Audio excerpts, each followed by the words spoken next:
ಎಂದು ಆ ರಾಜಹುಲಿ ಹೇಳಿದ ಹಾಗೆ ಈ ನರಸಿಂಹನನ್ನ ನನ್ನ ಪ್ರೀತಿಯ ಬಲೆಯಲ್ಲಿ ಬೀಳಿಸ್ಕೊಳ್ಳೇಬೇಕು.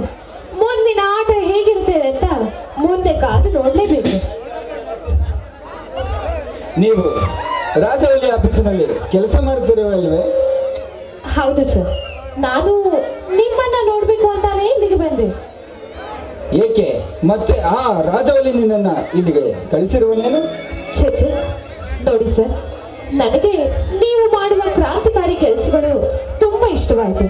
ಅಂದಾಗೆ ಆ ರಾಜಹುಲಿ ಮಾಡುವ ಕೆಟ್ಟ ಕೆಲಸಗಳನ್ನ ಮಟ್ಟ ಹಾಕೋದಕ್ಕೆ ಇಲ್ಲಿಯವರೆಗೂ ಯಾರು ಕೂಡ ಇಲ್ವಾ ಅಂತ ಆ ದೇವರಲ್ಲಿ ಬೇಡಿಕೊಳ್ತಾ ಇದ್ದೆ. ಅಷ್ಟರಲ್ಲಿ ನೀವು ಅವನಿಗೆ ಸರಿಯಾದ ಪಾಠವನ್ನೇ ಕಲಿಸಿದ್ದೀರಾ. ಅದೆಲ್ಲ ನೋಡಿ ನನಗೆ ತುಂಬಾ ಇಷ್ಟ ಆಯ್ತು ಅಂತ. ತುಂಬಾ ಸಂತೋಷನ, ನನಗೆ ತುಂಬಾ ಆಶ್ಚರ್ಯವಾಗುತ್ತಿದೆ. ಅಯ್ಯೋ, ಇದರಲ್ಲಿ ಆಶ್ಚರ್ಯ ಪಡುವಂತದ್ದೇನಿದೆ ಹೇಳಿ? ನಾನೊಬ್ಬ ಅನಾಥ, ನನಗೆ ತಂದೆ ತಾಯಿ ಅಂತ ಯಾರು ಇಲ್ಲ. ಮುಂದೆ ಜೀವನ ನಡೆಸೋದಕ್ಕೋಸ್ಕರ ಅವನ ಆಫೀಸಿನಲ್ಲಿ ಕೆಲಸಕ್ಕೆ ಸೇರ್ಕೊಂಡಿದ್ದೀನಿ ಅಷ್ಟೇ. ಅಂದಾಗೆ ನೀವು ಏನು ಅನ್ಕೊಳ್ಳೋದಿಲ್ಲ ಅಂತ ಅಂದ್ರೆ ನಿಮ್ಗೊಂದು ಮಾತು ಕೇಳ್ಬೋದಾ? ಅದೇನೇ ಅಂತ ಹೇಳಿ ಕಾಮಿನಿ. ಅದು ಸರ್, ನಾನು ನಿಮ್ಮನ್ನ ತುಂಬಾ ಇಷ್ಟಪಡ್ತಾ ಇದ್ದೀನಿ. ದಯವಿಟ್ಟು ನನ್ನ ಪ್ರೀತಿಯನ್ನು ಮಾತ್ರ ತಿರಸ್ಕರಿಸಬೇಡಿ. ಕಾಮಿನಿ, ನನಗೆ ಒಬ್ಬ ತಂಗಿ ಇದ್ದಾಳೆ. ಅವಳ ಮದುವೆ ಮಾಡುವವರೆಗೂ ನನಗೆ ಈ ಪ್ರೀತಿ ಪ್ರೇಮ ಎಲ್ಲ ಸರಿ ಕಾಣುವುದಿಲ್ಲ. ಪರವಾಗಿಲ್ಲ ನರಸಿಂಹ, ನಿಮ್ಮ ತಂಗಿಯ ಮದುವೆ ಆಗೋ ತನಕ ನಾನು ಕಾಯ್ತೇನೆ. ಆದ್ರೆ ನನಗೆ ನಿಮ್ಮ ಪ್ರೀತಿ ಅಂತೂ ಬೇಕೇ ಬೇಕು. ನಾನು ಒಬ್ಬ ಜವಾಬ್ದಾರಿ ಇರುವ ಮನುಷ್ಯ. ನನಗೆ ಒಬ್ಬ ತಂಗಿ ಇದ್ದಾಳೆ. ಅವಳಿಗೆ ಮದುವೆ ಮಾಡುವವರೆಗೂ ಈ ಪ್ರೀತಿ ಪ್ರೇಮ ನನಗೆ ಸರಿ ಬರುವುದಿಲ್ಲ. ನೋಡಿ, ನೀವೇನಾದರೂ ನನ್ನ ಪ್ರೀತಿಯನ್ನು ಒಪ್ಪಿಕೊಳ್ಳದೆ ಹೋದ್ರೆ ನಾನು ಈ ಸಮಾಜದಲ್ಲಿ ಬದುಕಿದ್ದು ಏನು ಪ್ರಯೋಜನವಿಲ್ಲ. ಪ್ರೀತಿಗಾಗಿ ಪ್ರಾಣ ತ್ಯಾಗ ಮಾಡಿದ ಪ್ರೇಯಸಿ ಅಂತ ಇಡೀ ಜಗತ್ತಿಗೆ ಗೊತ್ತಾಗಲಿ. ನನ್ನ ಪ್ರೀತಿಗೋಸ್ಕರ ಸಾಯಲು ಸಿದ್ಧವಾಗಿರುವ ನಿನ್ನನ್ನ ಇಷ್ಟಪಡದೆ ಇರುವುದಕ್ಕಾಗುತ್ತದೆ ನನ್ನ ಚಿನ್ನ. ಆ ಏನು ಹೇಳಿದ್ರಿ? ಇದು ನಿಮ್ಮ ಬಾಯಿಂದ ಚಿನ್ನ ಅಂತ ಕೇಳಿದ್ದ? ನಂಬಲೇಬೇಕು. ನನ್ನ ಮನದ ಕದ್ದ ಅರಸಿ, ನನ್ನ ಪ್ರೇಮದ ಪ್ರೀತಿಯ ಸಿರಿಯ ನೀನು. ನಿನ್ನಂತವಳು ಸಿಕ್ಕಿರುವುದು ನನ್ನ ಅದೃಷ್ಟವೇ ಸರಿ. ಅಬ್ಬಬ್ಬಾ, ಇಲ್ಲಿಯ ತನಕ ನಾನು ಯಾರು ಅನ್ನೋದೇ ಗೊತ್ತಿಲ್ಲ ಅನ್ನೋ ರೀತಿ ಇದ್ರಿ. ಹೀಗೇನು ಒಳ್ಳೆ ಕವಿಯಾಗಿ ನನ್ನನ್ನು ವರ್ಣನೆ ಮಾಡ್ತಾ ಇದ್ದೀರಲ್ಲ? ಯಾರು ಹೇಳಿದ್ದು ಚಿನ್ನ? ನಿನ್ನ ಸೌಂದರ್ಯ ಆ ದೇವಲೋಕದ ಅಪ್ಸರೆಯನ್ನೇ ಮೀರಿಸುವಂತಿದೆ. ಅಬ್ಬಾ, ಅದೆಲ್ಲ ನನಗೇನು ಗೊತ್ತಿಲ್ಲ ನರಸಿಂಹ. ಹೇಗೋ ಈ ಬಡಪಾಯಿಗೆ ನಿಮ್ಮ ಪ್ರೀತಿಯ ಬಾಗಿಲು ತೆರೆಯುತ್ತಲ್ಲ, ನನಗಷ್ಟೇ ಸಂತೋಷ. ಇದೇ ಸಂತೋಷದಲ್ಲಿ ನೋಡಿ ಬರಲಿ ಒಂದು ಪ್ರೇಮದ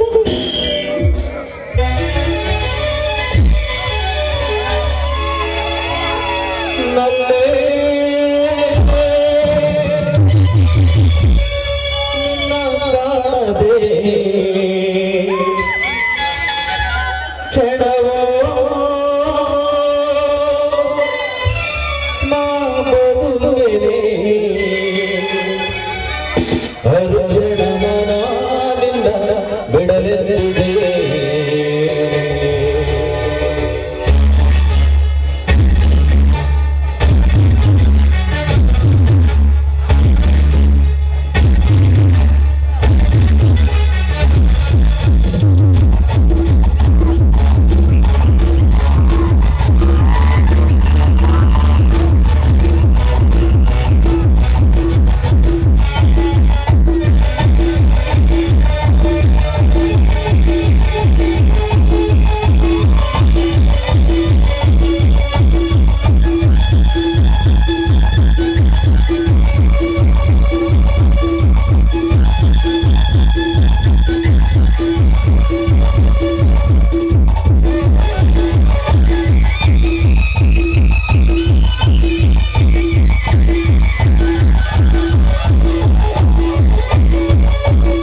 Thank